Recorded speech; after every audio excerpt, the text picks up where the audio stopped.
A reading from the book of Luke. Now large crowds were traveling with him, and he turned and said to them, "Whosoever comes to me and does not hate father and mother, wife and children, brothers and sisters, yes, and even life itself, cannot be my disciple. Whoever does not carry the cross and follow me cannot be my disciple. For which of you, intending to build a tower, does not first sit down and estimate the cost to see whether he has enough to complete it? Otherwise, when he has laid a foundation and is not able to finish, all who see it will begin to ridicule him, saying, 'This fellow began to build and was not able to finish.' Or what king, going out to wage war against another king, will not sit down first and consider whether he is able with 10,000 to oppose the one who comes against him with 20,000? If he cannot, then while the other is still far away, he sends a delegation and asks for the terms of peace. So therefore, none of you who can become my disciple if you do not give up all of your possessions." This is the word of the Lord. Thanks be to God.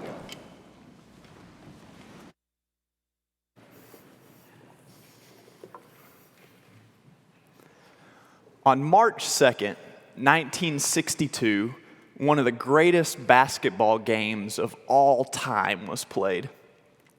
Wilt Chamberlain of the Philadelphia Warriors was having the night of his life. Chamberlain, as most of you know, was one of the most dominant basketball players to ever step foot on the court. And on this night, he was breaking all of his own records. He was a 7-foot, 1-inch tall person, and unlike other 7-footers who were just on the court because of their size, Wilt could move. He was as gracefully as a ballerina, scoring when guarded by 2 and sometimes even 3 opponents. He was really extraordinary. But Wilt had one glaring weakness. He was a horrid free throw shooter. And this made him an absolute liability on the court, because anytime the game got close in the final minutes of a game, all the other team had to do was to foul Wilt. They knew that he would miss his free throws and that they would get the ball back. This was such a big deal that his coach once told him, "Wilt, if you could shoot free throws, we might never lose." But in the 1961 to 62 season, this all changed. Wilt began to shoot his free throws underhanded, and he became a good free throw shooter. And on March 2nd, he was a great free throw shooter.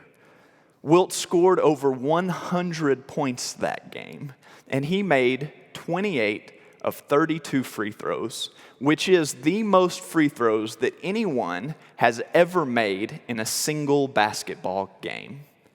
Wilt Chamberlain fixed his one weakness. He broke records that some people think will never be broken, averaging over 50 points a game that season. And then something unimaginable happens. The next year, Wilt returns to shooting free throws overhanded and is, once again, a terrible free throw shooter. So what happened? Why would someone make a decision like this? Did he think that he was going to be a better free throw shooter overhanded for some reason? No, the evidence really doesn't suggest that. In his autobiography, he has what seems to be a throwaway line where he says, "I know I should have kept shooting underhanded, but I just felt like a sissy." And he goes on to explain how much he did not like feeling like that in front of his teammates, in front of his surrogate family, so to speak.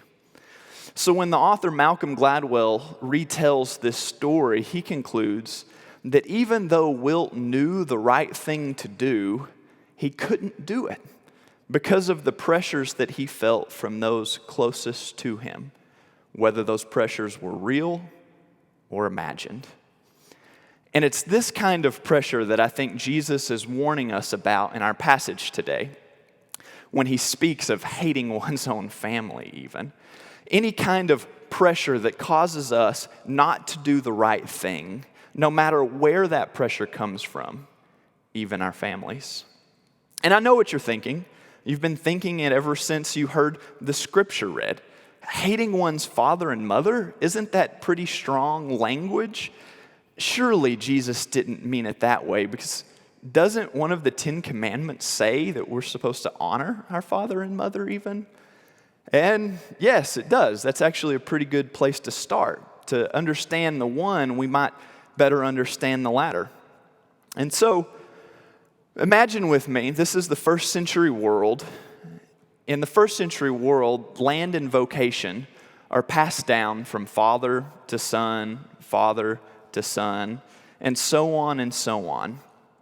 Meaning that whole families would live together on the same piece of land, generation after generation. And in this world, there are no hospitals, there are no nursing homes, so when mom or dad or even grandma gets sick or too old to work, then there's nowhere else to send them. And so you have commandments like honor your father and mother that become incredibly important at times like this. It's a commandment that protects the most vulnerable and weakest members of society, so that when these people are no longer able to contribute to society in the way that they once did, you have this commandment that protects them, that says that they are still human beings to be treated with dignity and respect and given a home among you and with you.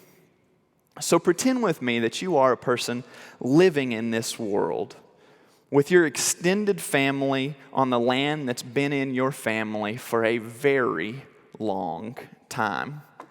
So long that your ancestors even called this the promised land. This is land that you believe God gave just to you. And now, this land is not only threatened, but it is occupied by a pagan Roman army.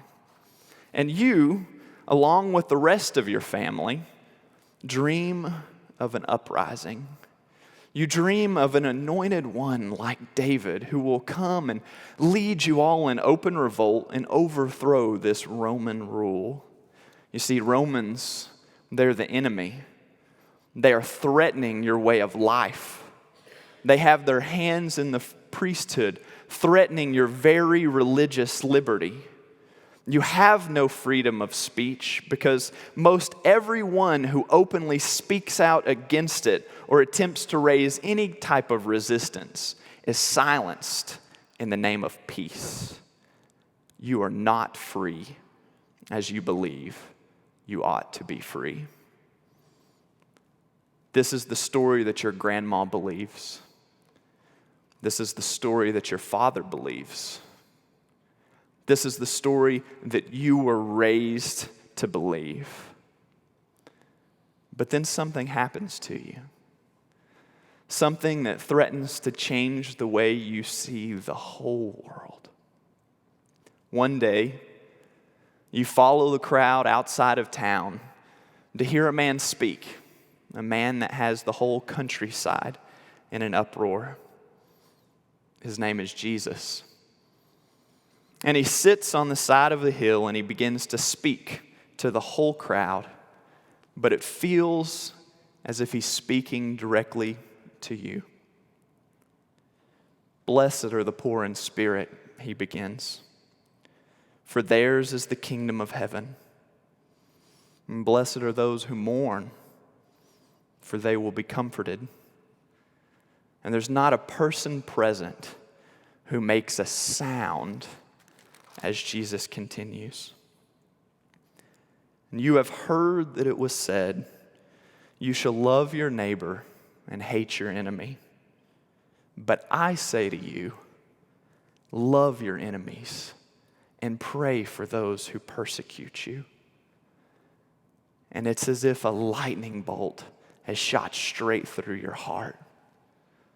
Love your enemies is the last thing that you wanted to hear, but somehow, in some mysterious way that you can't explain, you know that this is a word from God, a word especially for you. And these words rattle around in your head for the weeks and months to come. Love your enemies. Pray for those who persecute me. Even those who occupy us, I wonder. Could God be calling me to love even those Romans? And imagine how hard it would be to love your enemy in that world when you live in the same home as grandma, and grandma is deathly afraid that this enemy is going to hurt her, that they threaten everything that she believes in. What kind of a person could subject their grandma to that? Surely, if you did, then your grandma would think that you hated her.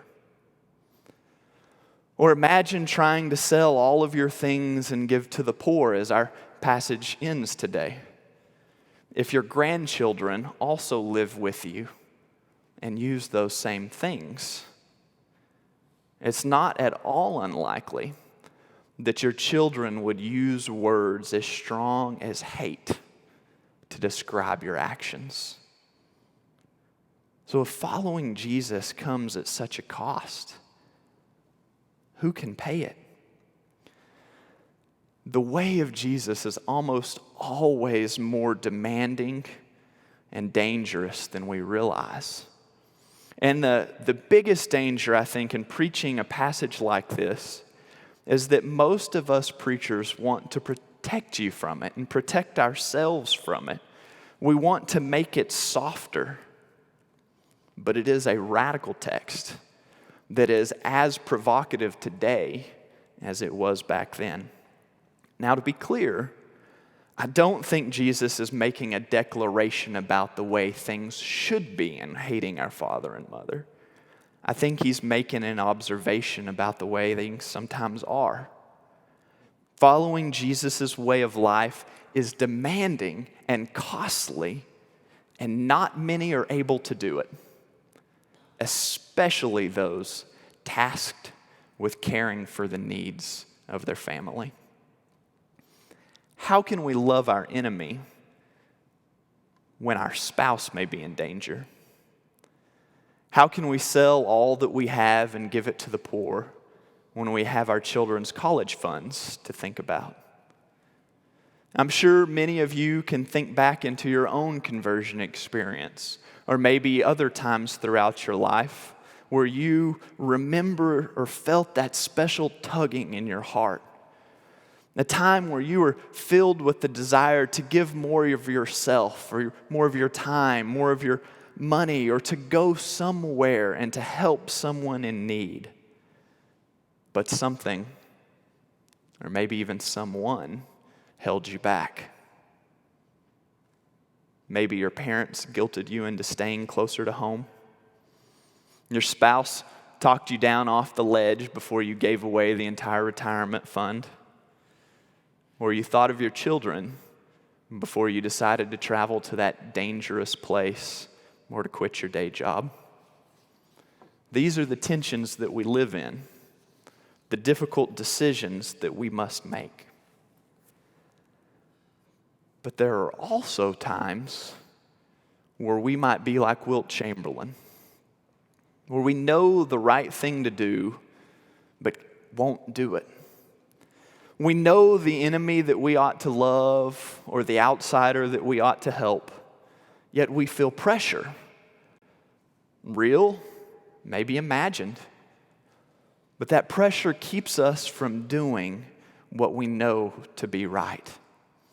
And this is the obstacle that I think Jesus observes in those genuinely trying to follow him, but who end up getting caught in the crossfire of social and even family pressure. And we're unable to see the task through to the end. And we risk getting caught in that same crossfire today. Now, here's the most interesting thing about the Wilt Chamberlain story, I think. It would have actually been much better for his team if he had continued to shoot free throws underhanded. Even if the pressure he felt was real, even if they would have laughed at him, even if they would have made fun of him, so be it.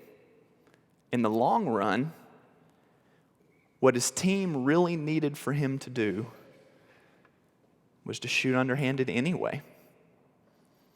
Likewise, I think the most loving thing that we can do for our friends and family is to love God and follow the way of Jesus. And it may mean that we do or say things that they don't always agree with. We may see some things differently, and that's okay. Because in the long run, it's what our team needs too. Mark Yaconelli, he's a pastor and an author, tells a challenging story about receiving a call one day from a very committed Christian lady in his congregation. And the woman was clearly distressed. She had just finished talking to her college-age son, and she told her pastor, Mark, of how her son had decided to leave his studies at college and join a group of Americans who were going to Iraq to be with Iraqi civilians during the bombing. The group was going to work at a children's hospital and thought that maybe by being a visible presence as American citizens, they might be able to protect the lives of Iraqi civilians and raise awareness of their plight back home. Understandably, the mother was very upset. And she told her son that he had made a commitment to college and that this was no time to get engaged in radical politics. And the pastor on the other end of the phone asked her how her son responded. And she sighed. And there was quiet on the other end of the phone for a moment. And she answered with a sob in her voice. He said, "But Mom, this isn't politics. This is about following Jesus. We're going as a Christian group. Didn't you and the church teach me that Jesus was always befriending people who were weak and suffering?" And the pastor waited in silence as the mother cried. Then she finally said, "He's right, you know. I know he's right. But if I had known that he was going to grow up and do something like this, I would have taken him out of the church and put him in Boy Scouts instead."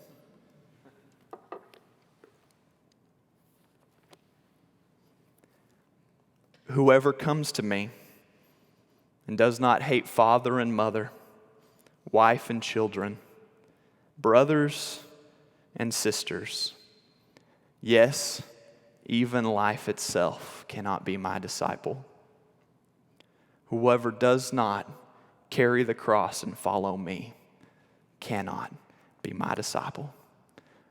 This is the word of the Lord. Thanks be to God.